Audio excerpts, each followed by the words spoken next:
昨昏是立法院会期最后一摆议会，若被党团搁一改以人数优势，阻挡今年度的总预算案搁有各项特别条例。会期结束，不过这总预算案却也未交付委员会，这嘛创下宪政史上的头一个。国瑜在此呼吁朝野为了国家的发展，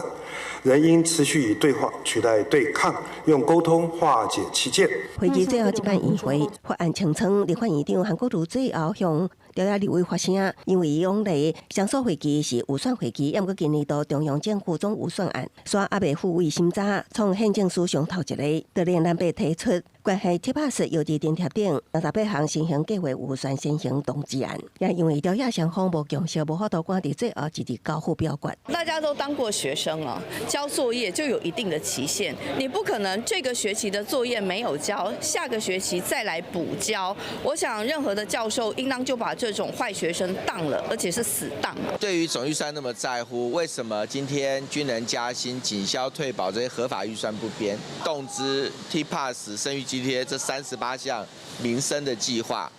结果他们又不同意，投反对票。在野党对于总预算案无愿意规保放行，而且补办行政院无变的立法院三读通过的军人加薪甲警校退休金预算。另外，立法院复委民众党办的各项特别条例，正院版本煞有外行动，无法度同齐审查。总统赖清德表示，这是用较无专业的版本再次侵犯行政权。若被是回应，爱赖总统到立法院各种报告。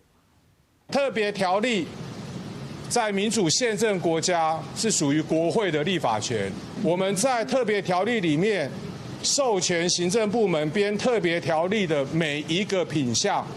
都是台湾的国防部向美方提出要求，而美方的国务院在战争部的同意之下，已经公告愿意卖给台湾的品项。难不成卓荣泰院长是在批评当初他自己辖下的国防部